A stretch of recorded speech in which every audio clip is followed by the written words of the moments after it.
নমস্কার বন্ধুরা, সোমা কিচেনে সবাইকে স্বাগত জানিয়ে আজকে আবার নতুন একটা রেসিপির সঙ্গে আপনাদের সামনে হাজির হয়েছি। রেসিপিটা খুবই একটা ভালো রেসিপি হতে চলেছে।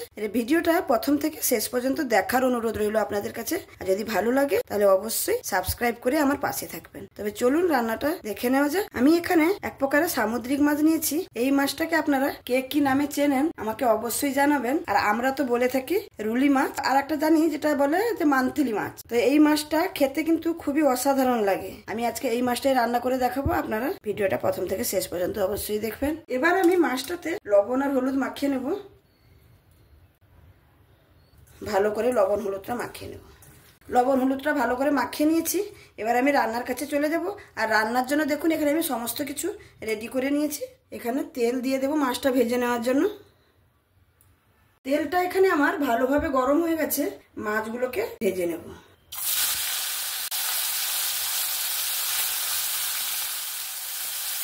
এখানে কিন্তু একসঙ্গে সব মাছ দিয়ে লাগতে যাবেন না, তাহলে কিন্তু ভেঙে যাবে।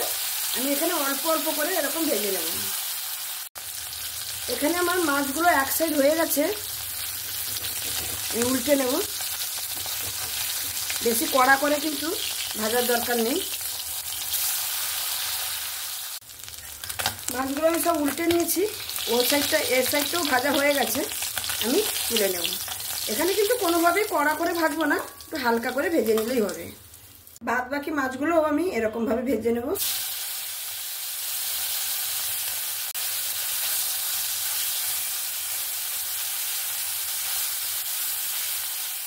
এখানে আমার সমস্ত মাছগুলো ভাজা হয়ে গেল।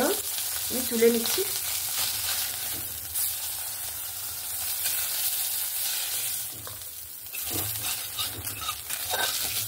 ওই কড়াইতে আমি একটু সামান্য পরিমাণ আর একটু তেল দিয়ে দেব। মান্থলি মাছের রান্নাটাতে এখানে একটু আলু আর উচ্ছে ব্যবহার করব। সেই জন্য আলু আর উচ্ছেটাকে আমি এরকম সরু সরু করে কেটে রেখেছি। আর এটাকে একটু হালকা ভেজে নেব।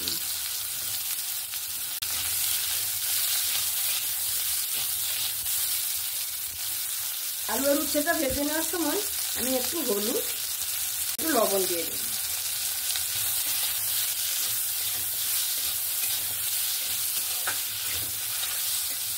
এখানে আমার উচ্ছে আলুটা হালকা করে ভেজে নিয়েছি। তুলে নেব।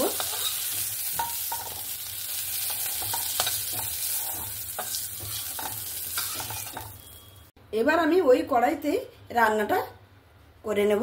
তার জন্য দিয়ে দেবো এখানে পরিমাণ মতন তেল। তেলটা আমার গরম হয়ে গেছে। এখানে তেলের মধ্যে আমি একটু সামান্য পরিমাণে 5 ফোড়ন দিয়ে দেব।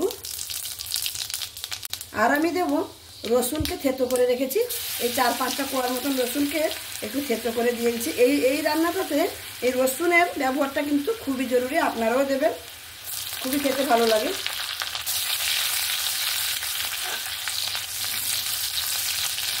সব কিছু একটু হালকা করে ভেজে নিয়েছি। এবার আমি এখানে পরিমাণ মতন পেঁয়াজ কুচি দিয়ে দেব। পেঁয়াজ কুচিটা দিয়ে ভালো করে মিক্স করে নেব। আর পেঁয়াজটাকে একদম ভেজে নেব সুন্দর করে।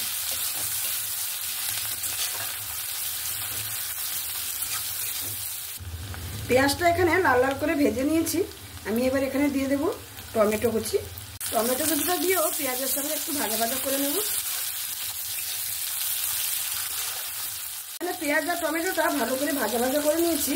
এবার আমি এখানে সামান্য একটু জল দিয়ে দেব। এখানে জলটা দিয়ে দেওয়ার কারণ হচ্ছে আমি এরপরে যে গুঁড়ো মশলাটা ব্যবহার করব সেটা যাতে পুড়ে না যায়। প্রথমে দিয়ে দিচ্ছি পরিমাণ মতো লবণ, হলুদ, ঝাল লঙ্কার গুঁড়ো আর সামান্য একটু জিরে গুঁড়ো। সমস্ত মশলা দিয়ে নিয়েছি। এবার ভালো করে মিক্স করে নেব।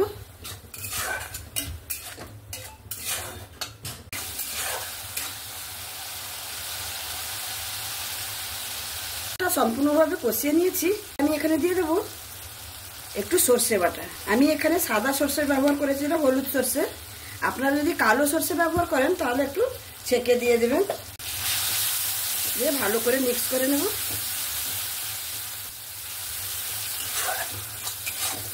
আমার এখানে সর্ষেটা দেওয়ার পরে ভালো করে মশলা কষিয়ে নিয়েছি। সর্ষে দেওয়ার পরে বেশিক্ষণ কষানোর কোনো দরকার নেই।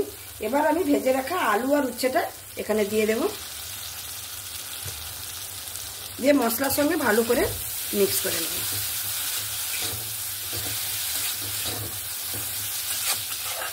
ভালো করে মিক্স করা হয়ে গেছে। এবার আমি এখানে পরিমাণ মতন জল দিয়ে দেব।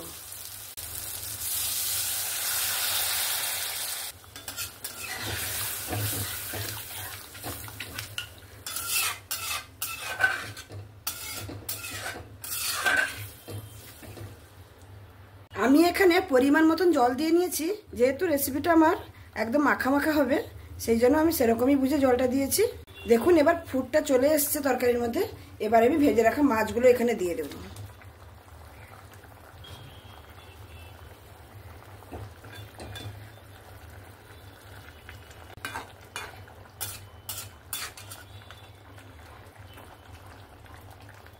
আমি মাছগুলো দিয়ে ভালো করে নাড়াচাড়া করে দিয়েছি। এবার আমি একটা ঢাকনা দিয়ে 5 মিনিটের মতো রান্না করে নেব।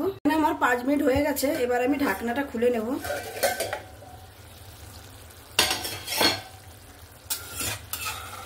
দেখুন সুন্দরভাবে রান্নাটা হয়ে গেছে, আর আলুগুলো একদম সেদ্ধ হয়ে গেছে।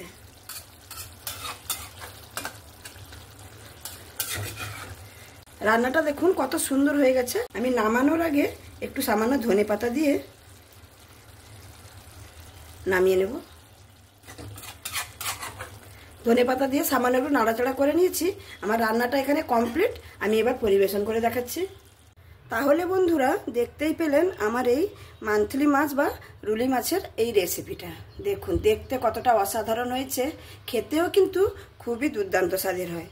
এরকম মাছ পেলে একবার অবশ্যই বাড়িতে বানিয়ে দেখবেন কতটা সুন্দর হয়। আর যদি ভালো হয় অবশ্যই আমাকে কমেন্টের মাধ্যমে জানাতে ভুলবেন না। আমার এই রেসিপিগুলো আমি যেরকম রেসিপি ছাড়ি, সেই রেসিপিগুলো যদি আপনাদের ভালো লেগে থাকে তাহলে অবশ্যই লাইক, শেয়ার, কমেন্ট এবং সাবস্ক্রাইব করে আমার পাশে থাকবেন।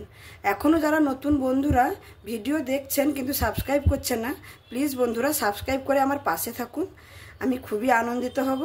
আরও নতুন নতুন রেসিপি আপনাদের কাছে নিয়ে আসতে পারবো, আপনাদের উপহার দিতে পারবো। অলরেডি যারা আমার বন্ধু হয়ে আমার পাশে আছেন তাদেরকে জানাই আমার অসংখ্য ধন্যবাদ। আজকের মতন আমি এই রেসিপি এখানেই শেষ করছি। আবার দেখা হবে অন্য কোনো দিন অন্য কোনো রেসিপির সঙ্গে। সবাই ভালো থাকবেন, সুস্থ থাকবেন, সাবধানে থাকবেন। ধন্যবাদ।